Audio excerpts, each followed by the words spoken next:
How's your Halloween? Well, if it's any story, I just flew into San Francisco to meet back up with the tour. Didn't really do a lot of sleeping last night, but so we had 2 days off for Halloween, and we were in like Salt Lake City and Reno, Nevada, and I just decided at this point it's been a long year and I just wanted to go home for 2 days. And I flew back I just landed in San Francisco with the idea that maybe I would just take a little Uber from the airport to the venue and just get on the bus and take a little nap. And apparently they got stuck in the snow outside of Reno and they're like 4 hours late. So I'm just sitting at a coffee shop in San Francisco right now. Well, there are definitely worse places to be. The good news is that we are actually going to be debuting your guys' song, The Night is Young, on our radio station. Awesome. This turn of events is so bizarre. I'm excited about this. Super excited to debut the song because Missin' You did so well on our station that I'm hoping this one will do the same. Awesome. I love that. This is sort of exciting because there was sort of no intention of this song even being a single.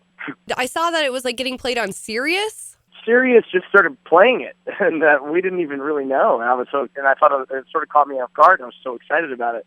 So it's almost as if we're like sort of coming up with a plan in reverse, as in like it seems like people want the song, so we're now trying to figure out a way to give it to them. That's good though. High demand. Yes, sort of exciting.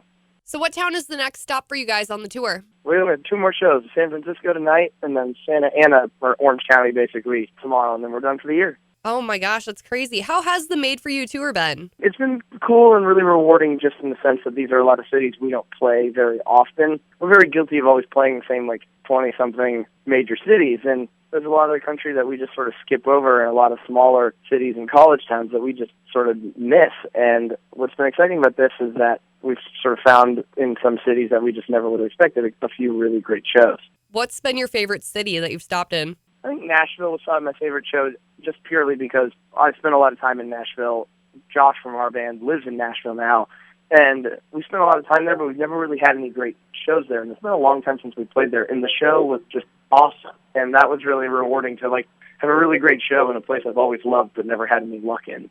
So the fans voted for the cities you guys stopped in, but they also voted for the set list, right? Yeah. What was the biggest surprise when you guys were looking at the results of the voting? What song stood out to you the most? Wow, people want to hear that one. To me, the actual biggest surprise is that the reason we let people vote for the set list is because we've been a band for a very long time, and there's a lot of old songs that we just don't really play anymore. A lot of old songs we don't necessarily want to play anymore, but we get people asking us all the time, why don't you play these songs? Why don't you play this song? Why don't you play this song? We decided we're going to let people vote. And to me, what was surprising is they just voted for the new album and songs from Legendary, and they voted for the songs that we would actually really want to play in general, which made us feel really good.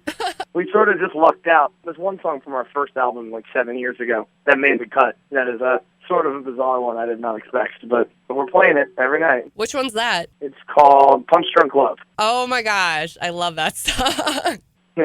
It's very old. It's been a very long time since we played it, and it's very hard to pretend I'm that kid anymore when we play it on stage. But I think that's the surprising part is that we thought we would be getting a lot more old songs. I wanted a lot of Everything's Fine songs to make the cut, our second album, and they sort of just didn't. That's weird. When I voted, I know I threw in a lot of the Everything's Fine album just because I love that one, but... It didn't get a lot of votes for that one, which really bummed me out. So you said you guys are done after this for 2016 for touring?